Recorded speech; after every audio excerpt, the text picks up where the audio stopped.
Pero bueno, le agradezco que me acompañe esta tarde el coordinador justamente del PRI en la Cámara de Diputados, Rubén Moreira.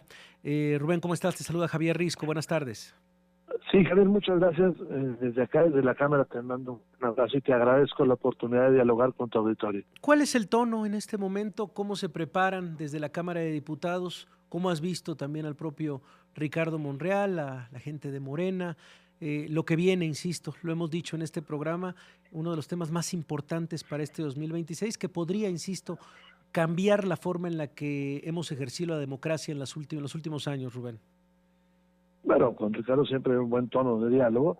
Sin embargo, la iniciativa viene en un momento inoportuno para la nación, Uh-huh. no viene con consensos, no viene generada por una inquietud de la sociedad o de los partidos políticos y se encomendó pues a alguien que no ha demostrado ser un demócrata la construcción de la misma.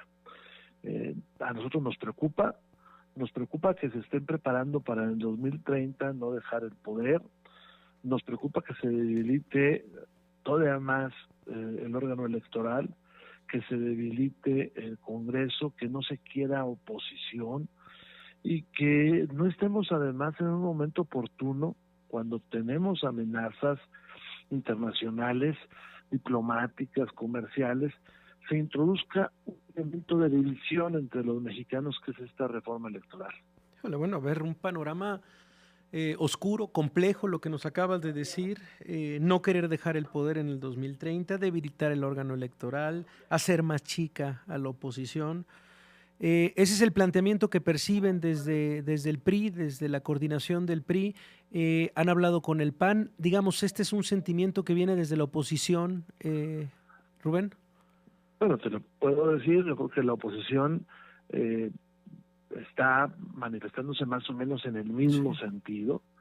Y sentimos que en el caso del debilitamiento de los partidos y del debilitamiento del Poder Legislativo, pues en el PT y en el Verde trasciende siempre su inconformidad, ¿no? También. Y es claro a partir de lo que dijo Ricardo, ¿no? Sí. ¿Y qué hacer ante este panorama? Ante este panorama, hoy se reúne la comisión con la presidenta, se han dejado ver las intenciones, por lo menos las han planteado a lo largo de las últimas semanas, bajar el costo de los órganos electorales, reducir el financiamiento público de los partidos, achicar el tamaño del Congreso, como tres de los principales objetivos, al menos, que ya han dejado claro en varias de sus posicionamientos. ¿Qué hacer desde el PRI, por ejemplo, Bueno, Rubén? los argumentos para sostener esas tres cosas y algunas otras que andan por ahí no se sostienen. Cuando se dice hay que bajar el costo, pues es más cara una dictadura o es mucho más caro el subsidio al Tren Maya que todo el costo de todas las elecciones juntas federales, ¿no? Para empezar. Ahora, ¿qué hacer? Yo veo tres cosas. La primera es un momento decisivo para México, hay que pedirle prudencia al gobierno federal.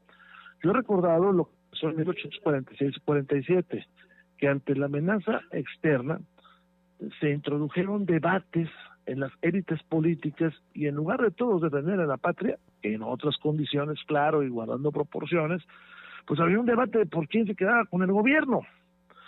Segunda cosa, hacer pedagogía, explicar, y en esto agradecemos a los medios de comunicación que nos permiten pues estar en el debate y decir exactamente lo que está sucediendo.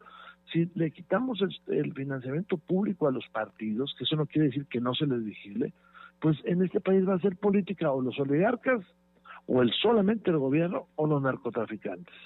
Tercera cosa, sí hay que manifestarnos todos por un México más democrático y no terminar en una ley Maduro, que eso es lo que se antoja que va a pasar.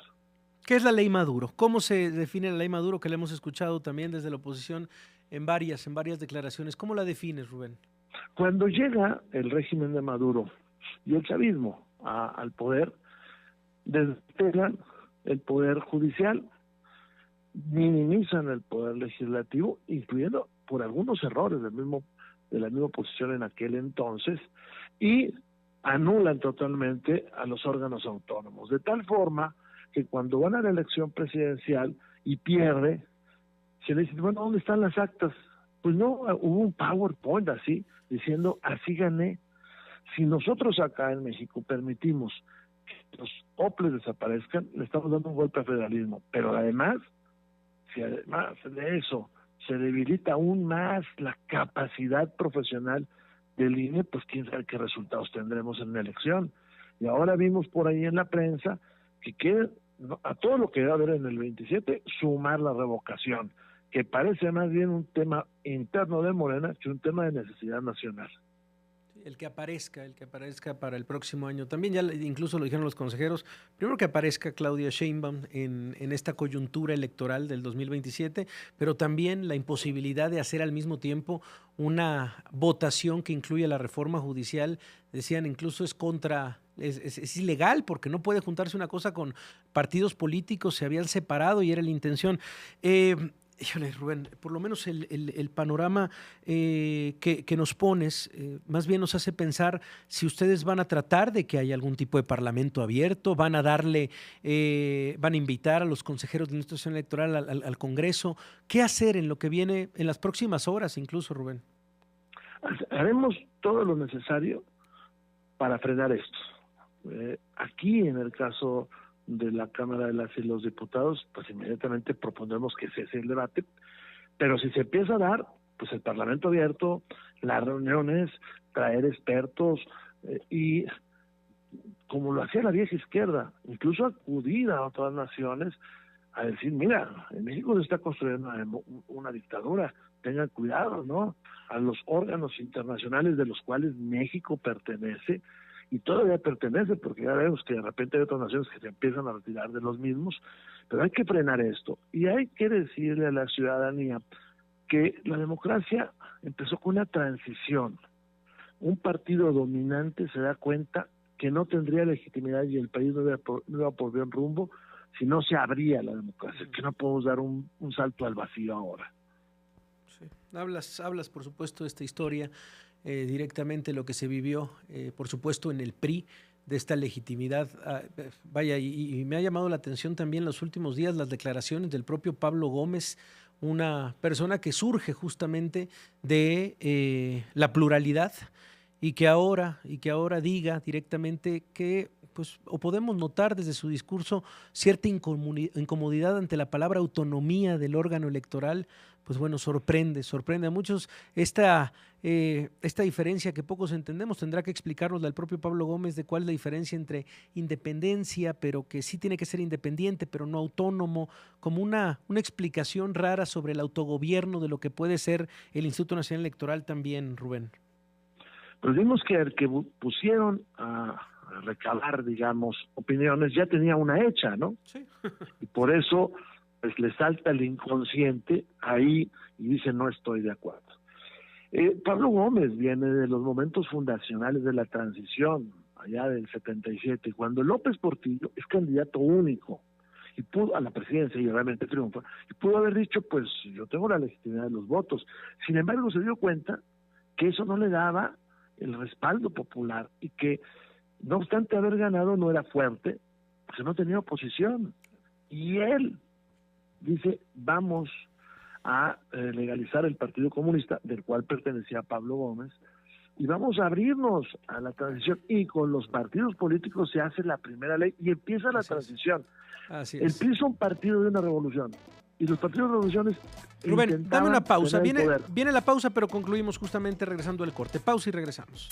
Muchas gracias, de verdad, por permanecer en la línea. Está con nosotros el coordinador del PRI en la Cámara de Diputados, Rubén Moreira. Rubén, hablábamos un poco de la figura de Pablo Gómez y esta historia, por supuesto, pues dentro de la democracia mexicana. Ahora él, como responsable de esta comisión para la reforma electoral, veremos el planteamiento el día de mañana. Se reúnen hoy a las 7. Por lo pronto, dentro de la agenda legislativa del PRI, ¿qué se espera para las próximas horas o días, Rubén? Bueno, varias cosas. Vamos a estar atentos a esto que va a suceder. Ya nos empezamos a pronunciar, vamos a defender la democracia mexicana. Te decía, el PRI es un partido que viene de la revolución. Todos esos partidos pues tratan de imponer lo que los llevó a las armas, pero cuando se alejó de su fundación, empezó la transición democrática. Me llama la atención que Pablo Gómez, que luchó por aquella democracia, lo que quería instaurar era un sistema estalinista, no una democracia, y ahora que tiene la oportunidad, pues utilizando argumentos falsos, y una serie de medias verdades y una doctrina caduca, nos quieren imponer un régimen no democrático, que además, Javier, es muy peligroso en los momentos en los que tenemos un entorno con muchas dificultades. ¿Y para qué dar tentaciones y que se hable de México en estas condiciones? Nosotros vamos a insistir en un no a esa reforma. Gracias, Rubén, por acompañarnos. Sabes que tienes el micrófono abierto. Gracias.